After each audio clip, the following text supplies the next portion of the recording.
свежего воздуха. Прошу вас расстегнуть воротничок и ослабить пояс. Ноги соедините, руки опустите. Ноги соедините, руки опустите.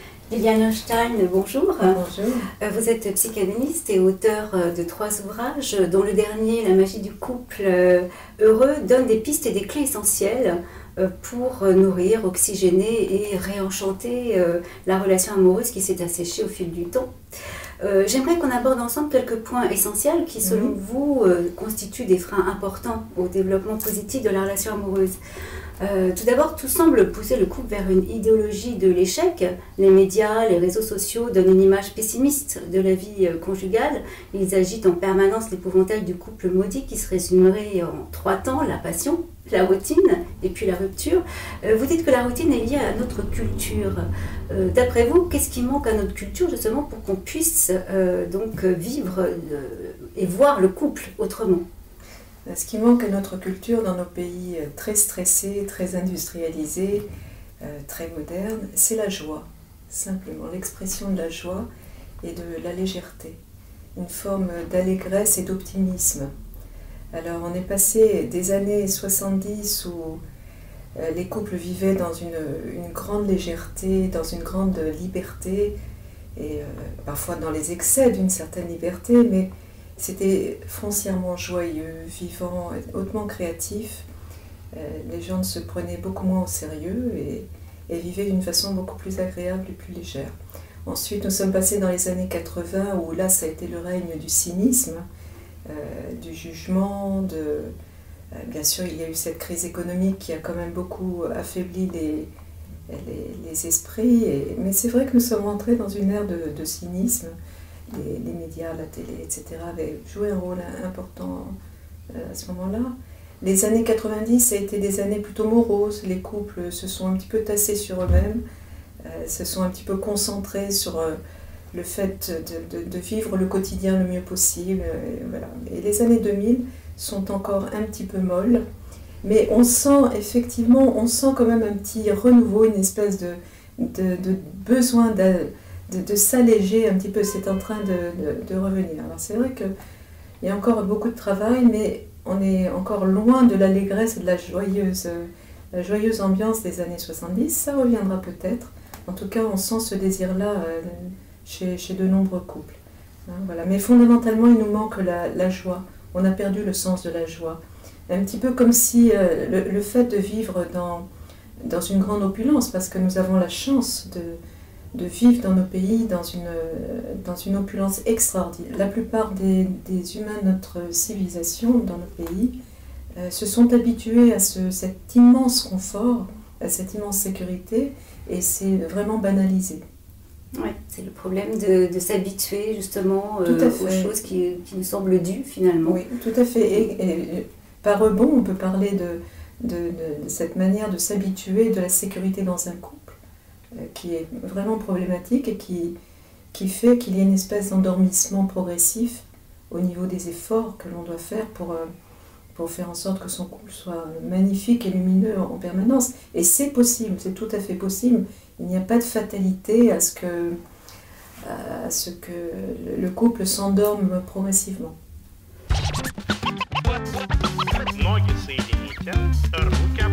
Vous soulignez le rôle essentiel aussi de l'inconscient dans notre relation amoureuse. C'est lui qui influence nos choix et nos décisions. Ainsi, quand on est amoureux, on pense avoir choisi notre partenaire, mais c'est finalement notre inconscient qui l'aurait choisi en réalité. Alors comment ça se passe concrètement ? L'inconscient, c'est un vaste sujet. L'inconscient, c'est vraiment une entité de pensée que tous les humains portent dans leur mental. Bien entendu, ce n'est pas visible avec même le meilleur des scanners, des IRM. C'est tout à fait impossible. C'est une instance de pensée invisible et pourtant néanmoins là. Il est là comme l'air qui nous est indispensable pour respirer et que nous ne voyons pas. Ben, l'inconscient est là en permanence et il a une fonction qui est vraiment extraordinaire puisqu'il va vraiment nous protéger. Et il a une drôle de manière de nous protéger de toutes les émotions qui peuvent nous heurter dans la vie depuis la toute petite enfance. Il nous protège en nous mettant beaucoup d'embûches dans notre existence, en nous créant des espèces de passages que nous devons obligatoirement dépasser. Et si nous n'arrivons pas à les dépasser, si nous ne les voyons pas, si nous persévérons dans nos échecs, eh bien lui, il a tout le temps, il recommencera dans ses symptômes, il n'hésitera pas à nous poser d'énormes problèmes, y compris des problèmes à répétition, parfois psychologiques graves, parfois somatiques graves. Ça ne le dérange pas. Tant que nous n'avons pas compris, pour progresser, pour évoluer, eh bien, il recommencera. Et parfois jusqu'à la fin de la vie, il y a des humains qui arrivent au terme de leur vie et qui n'ont toujours pas compris ce qu'ils avaient à comprendre et à dépasser. Donc, dans la relation amoureuse, l'inconscient va jouer un rôle absolument majeur. Pour lui, c'est un terrain d'investigation absolument extraordinaire. Tout est fait à l'instant même, au premier regard, à la première rencontre. Les deux inconscients se sont déjà trouvés et savent très bien ce qu'ils vont déceler et pouvoir utiliser dans la personnalité, dans l'histoire de l'autre. C'est comme une bonne clé dans une bonne serrure, ça se met en place instantanément. Et alors pourquoi ça se met en place de cette manière-là? Tout simplement parce que les deux inconscients vont se trouver en complémentaires pour pouvoir rejouer des symptômes, des scènes, des choses complexes qui ont déjà existé dans ce que les enfants ont vu à travers la vie de leurs propres parents, y compris des générations précédentes.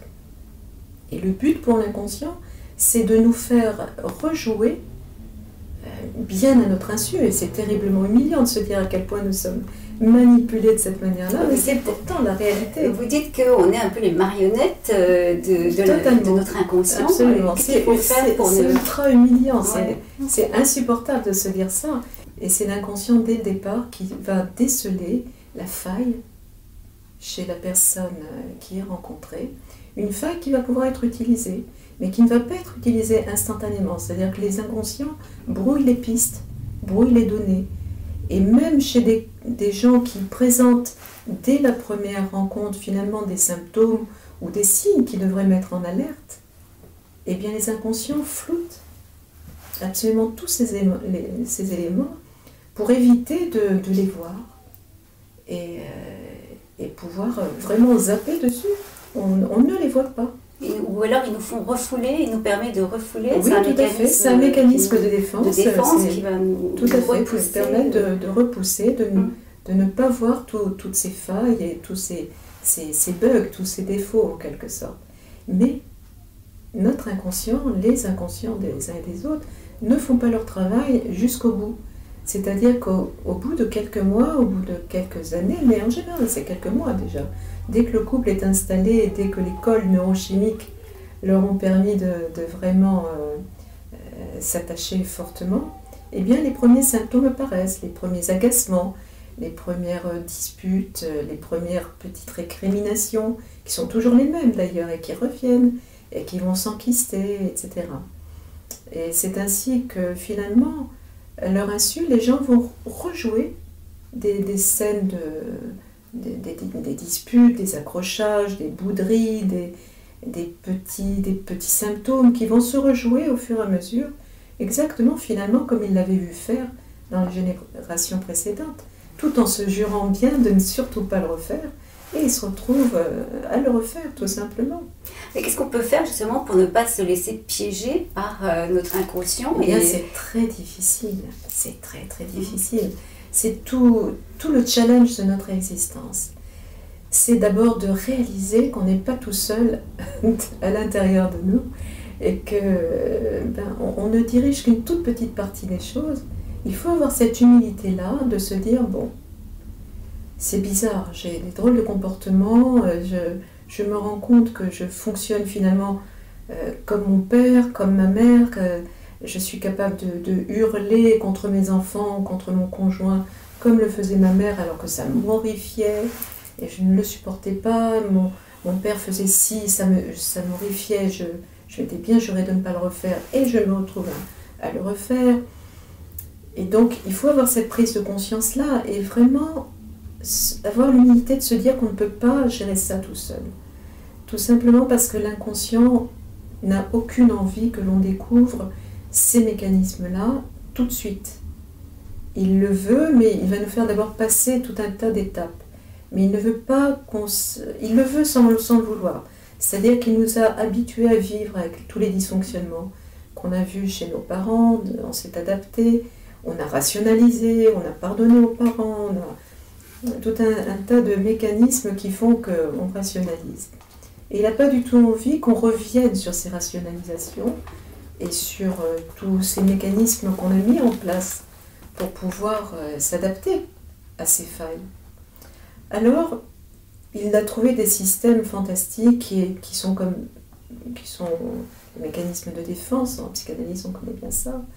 Le refoulement, le déni de la réalité, entre autres, le mensonge, l'humour, etc. Tout ça sont des mécanismes de défense. Et tout seul, on ne peut pas se rendre compte. Il faut vraiment avoir l'aide d'une personne qui a l'habitude de maîtriser l'inconscient, qui en a fait son métier, que ce soit un psychothérapeute qui soit vraiment expérimenté, que ce soit un psychanalyste, bien entendu, un psychiatre éventuellement, voilà. En tout cas, des gens qui maîtrisent toutes les mécaniques de l'inconscient et encore à chaque fois. Et je peux vous dire qu'après plus de 31 ans de psychanalyse, je suis toujours autant épatée, vraiment émerveillée par les ressources des inconscients, de l'inconscient, qui dévoilent des merveilles pour pouvoir organiser des mécanismes de défense. Donc il ne suffit pas de prendre conscience d'un problème, quel qu'il soit, qui nous concerne. Il faut, à partir du moment où on en a pris conscience, déjà il faut prendre conscience du problème. Tout à fait. Et ensuite aller consulter pour se faire aider. Tout à fait. Et travailler sur ce quand la problématique se fait dans le couple, il ne faut pas hésiter à dire au conjoint avec lequel on vit, de lui dire, bon, il y a tout un tas de choses, tu le sais, qui ne fonctionnent pas, j'en ai bien conscience, je ne sais pas comment faire, et je vais tout faire pour me faire aider. Parce que de cette manière-là, ça va relancer la confiance, l'espoir aussi d'aller mieux dans son couple.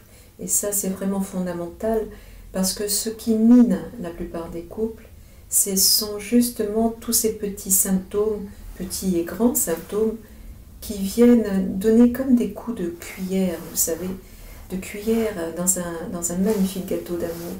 Au départ, quand un couple démarre, c'est magnifique, c'est splendide, tout semble possible, tous les espoirs sont possibles, et on a devant soi une montagne d'amour magnifique qui s'organise. Et puis petit à petit, chaque symptôme, chaque énervement injustifié, chaque colère.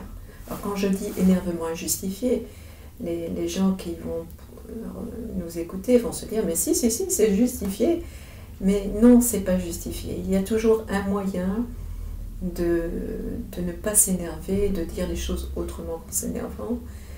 Et puis, bien entendu, la plupart du temps, c'est l'inconscient qui organise des mauvaises humeurs récurrentes, une manière de grisailler même les moments les plus jolis, les plus agréables, etc. Donc, il y a toujours moyen de faire mieux que ça.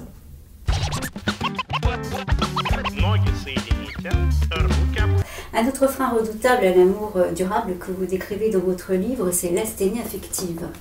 Alors comment est-ce qu'on en arrive à banaliser et à se désintéresser de son partenaire alors qu'on était fou amoureux au début? Et oui, effectivement, ça démarre tellement sur un feu d'artifice. Le départ de la relation amoureuse, c'est vraiment une fenêtre miraculeuse dans la vie d'un être humain, parce que d'un seul coup, tout semble possible. Même les gens les plus timides, les plus timorés sont capables de dévoiler des forces, une énergie explosive pour faire accepter leur amour, même quand la situation est compliquée, avec des familles qui parfois n'acceptent pas, il y a des situations vraiment compliquées parfois au départ. Eh bien, le rapport d'un couple amoureux au départ va déclencher une énergie, mais vraiment extraordinaire. Là, on pourrait se dire, mais ça va être suffisant pour insuffler de l'amour en continu pendant tout le temps de la vie du couple. Eh bien non, parce que il faut bien avouer que les humains sont de grands paresseux. Sont de grands paresseux et qu'ils ont une fâcheuse tendance à s'habituer à tout, y compris au magnifique, au sublime. Et ça, c'est une des grandes fragilités des humains. C'est qu'on vit dans le merveilleux. Alors pas seulement dans le couple, dans la relation amoureuse. On vit avec des miracles quotidiens, les miracles de la nature, du renouveau des saisons, de voir un enfant naître. Et tout ça est banalisé. Alors imaginons bien que dans la relation de couple, même si ça démarre sur un feu d'artifice, eh bien cette propension à la flemme affective, à la paresse affective, fait que les gens s'habituent absolument à tout, même à l'amour, même à la sécurité, et que petit à petit, eh bien, ils font moins d'efforts, ils prennent de mauvaises habitudes, ils sont capables de passer l'un à côté de l'autre sans se regarder, sans se toucher, perdent l'habitude de se parler gentiment, délicatement, comme ils le faisaient lors des premiers jours de leur rencontre amoureuse. Ils ne se regardent plus. Ils passent plus de temps à regarder un écran de téléphone où ils sont capables de parler à leur conjoint d'une façon lapidaire, tout en rédigeant un SMS très gentil à une personne étrangère. Donc, c'est quand même vraiment problématique dans un couple. Alors justement, quels seraient les grands indispensables de l'amour pour entretenir cette fraîcheur dans la relation amoureuse ? Déjà de se dire une bonne fois pour toutes que la personne que l'on a choisi d'aimer, c'est quelque chose d'absolument vraiment magique et extraordinaire. Ce n'est pas une banalité. Décider d'être dans l'intimité d'un autre être humain, pourtant si étranger à nous au départ, quelqu'un qui arrive d'une autre culture, d'une autre famille, avec son autre bagage d'éducation, de vie, etc. Mais on l'a choisi, même si l'inconscient nous a donné un bon petit coup de pied pour y aller, mais au final, on a décidé, on a choisi. On est capable d'être dans une intimité sexuelle fantastique, on est capable de faire des enfants, ce qui est le comble de l'intimité avec un autre être humain. On est capable de dormir chaque nuit avec un être humain, c'est-à-dire de se laisser aller, d'être dans une confiance absolue. On n'est jamais plus fragile que dans le sommeil, pourtant on dort bien avec un être humain à côté de soi. Donc cette intimité extrême, pourquoi faudrait-il l'oublier une fois qu'on est éveillé, que d'un seul coup, dès que les gens sont éveillés, ils partent comme une nichée de souris, chacun dans son coin, sans se regarder, chacun affairé à ce qu'il a à faire professionnellement ou autre, sans se regarder, sans se toucher, sans se connecter intimement, sans se dire qu'on s'aime chaque jour. Parce que savoir qu'on est aimé, c'est une chose, mais ce n'est pas suffisant. On a besoin, en tant qu'humain, on a besoin d'être rassuré chaque jour et d'avoir des preuves d'amour, des manifestations d'amour chaque jour, le plus possible. Et très souvent, dans les couples, les gens se disent, bon, il le sait que je l'aime, elle le sait que je l'aime, je n'ai pas besoin de lui dire. C'est une grande erreur. On a besoin de se l'entendre dire très fréquemment. La phrase « je t'aime », du point de vue des harmoniques, du point de vue de la fréquence harmonique, est une phrase absolument sublime et magique. Et elle résonne en chacun de nous sur les plans les plus subtils de notre être d'une façon incroyable. Incroyable, elle nous est indispensable. Tout être vivant sur cette planète a besoin de s'entendre dire « je t'aime ». Et d'autant plus dans un couple d'être rassuré. Ce besoin d'être rassuré nous vient de l'enfance en fait. Parce que ce qui va sauver la vie d'un jeune être humain, c'est-à-dire d'un bébé, ce sont les bras de sa mère. Ce sont les bras qu'elle va poser autour de ce petit être qui est sans défense. Et c'est ce qui va le sauver, c'est ce qui va lui donner envie de vivre. C'est absolument fondamental. Et ce besoin d'être rassuré, eh bien, il ne faut pas penser que ça s'arrête quand on a grandi et quand on est devenu des adultes. Toute la vie. Jusqu'à la fin de nos jours, on a besoin d'être rassuré sur le fait d'être aimé. Et d'autant plus, quand on a la chance de vivre dans un couple, on se doit l'un à l'autre, on se doit de prendre un soin extrême, à prendre soin, à se dire des mots d'amour, à se toucher, à se regarder, à s'embrasser. La plupart des couples perdent l'habitude de s'embrasser alors que dans les premiers temps de la rencontre, ils ne pouvaient pas décoller leurs lèvres l'un de l'autre.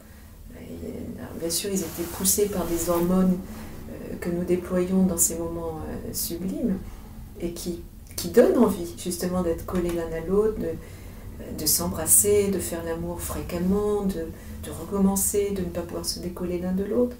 Et petit à petit, quand ces hormones sont diluées et moins sécrétées, ce besoin de s'embrasser, de se toucher, se dilue également. Donc je dirais que le véritable amour commence là, à ce moment-là. C'est le moment ou jamais où il va falloir être vigilant et se toucher, s'embrasser. Ne surtout jamais se laisser s'installer une faille, parce que cette petite faille au départ va devenir un grand canyon. Et ce qui est caractéristique dans cet éloignement et dans la biochimie humaine, dans la neurochimie humaine, et ça on le sait en neurosciences, c'est que moins on se touche, moins on sécrète des hormones qui nous donnent envie de nous rapprocher, des hormones d'attachement, et plus l'éloignement se fait. Et c'est dramatique parce que plus l'éloignement se crée, et moins on aura envie de se reconnecter. Et c'est ainsi que les couples se découragent. Et ce qui a pu donner à certains auteurs l'envie d'écrire des livres ou de pouvoir témoigner en disant que l'amour ne durait que quelques années et qu'après il fallait passer à quelqu'un d'autre. Ce que je trouve absolument dramatique. Voilà. Et c'est à ce moment-là, au contraire, qu'il faut être particulièrement vigilant et se réaffirmer notre amour. Tout à fait. Et le véritable couple commence à partir de là. La véritable histoire d'amour concrète, compacte, commence à partir de là.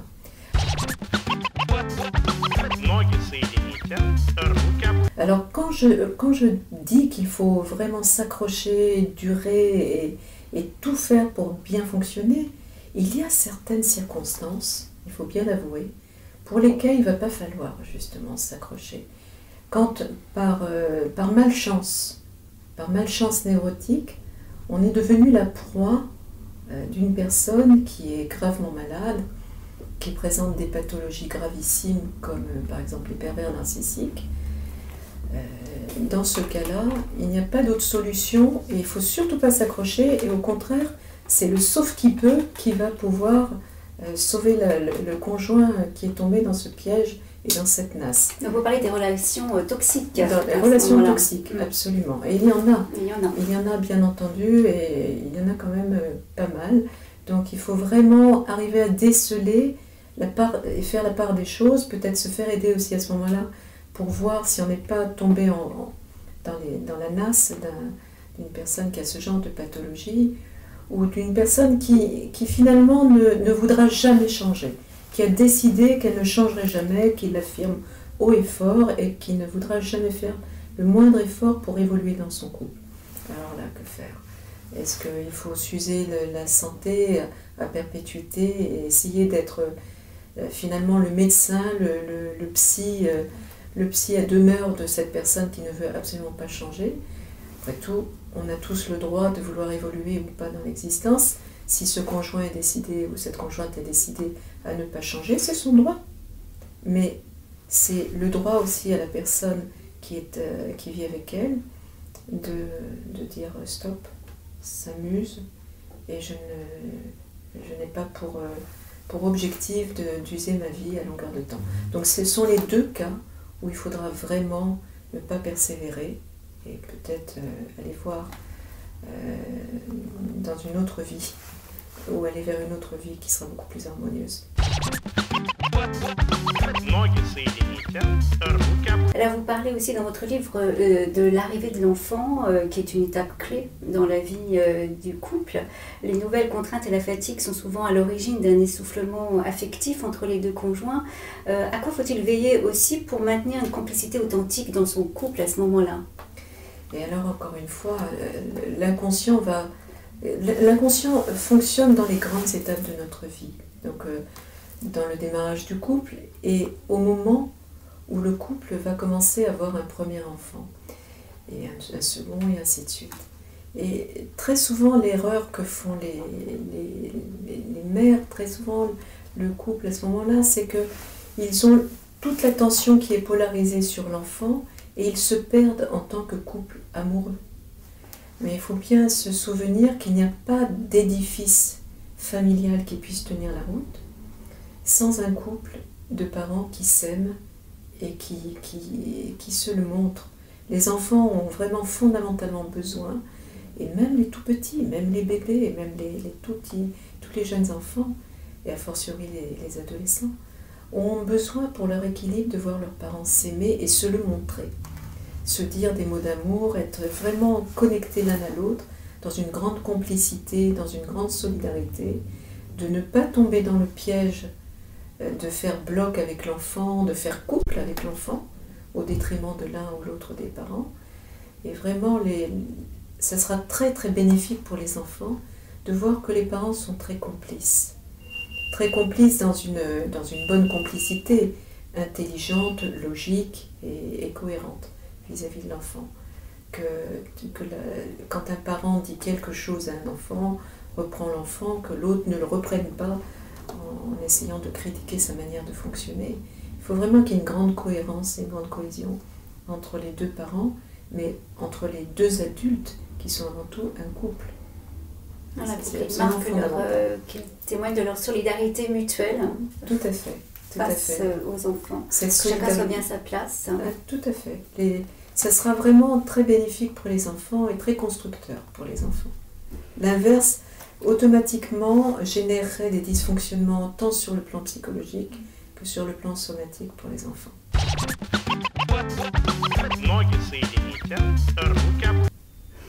Alors, quelle est à votre avis la principale clé de voûte d'une relation vivante et harmonieuse, justement ?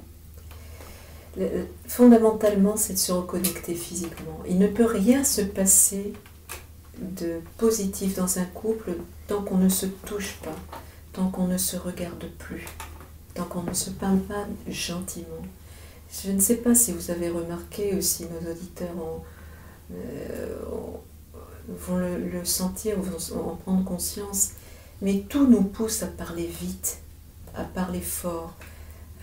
Dans les médias, quand on téléphone à quelqu'un, très souvent c'est un régime de mitraillette.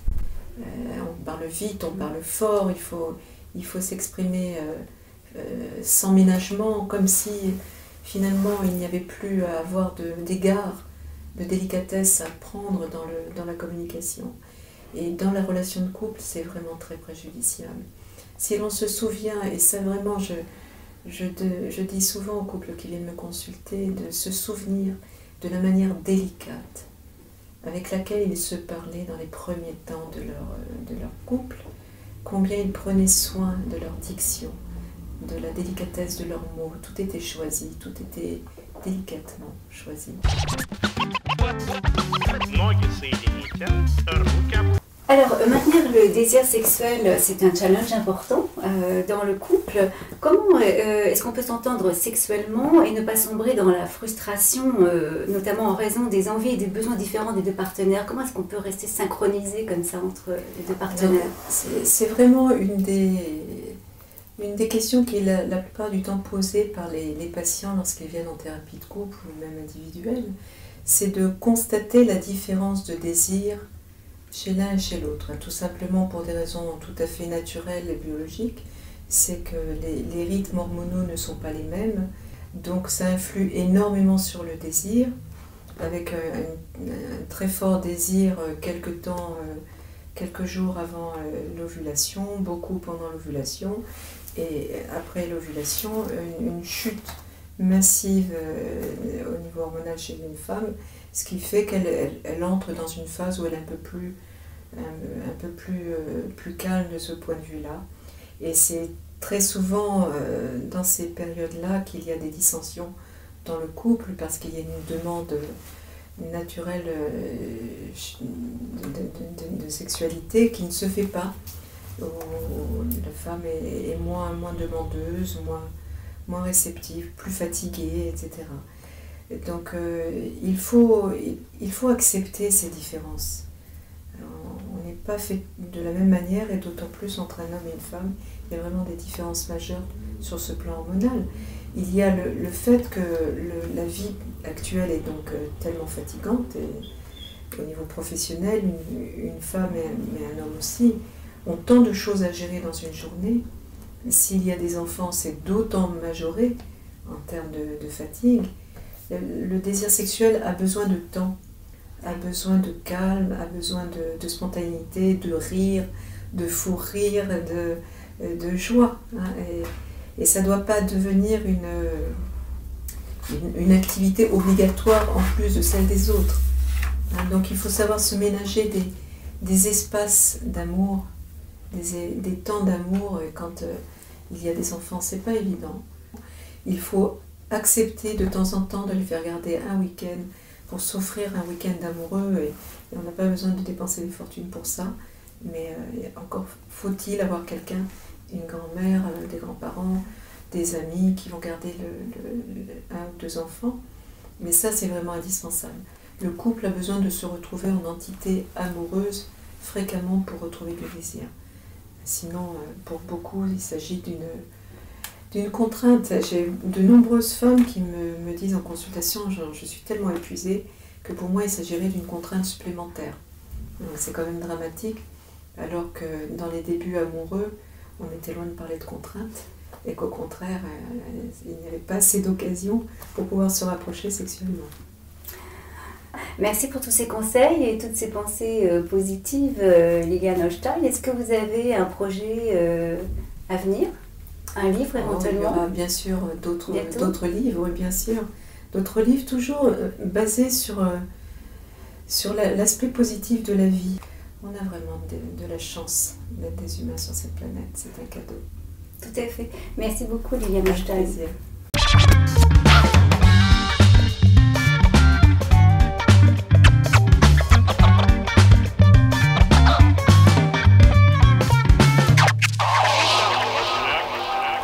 Ну как, стали клуб решать? Отлично.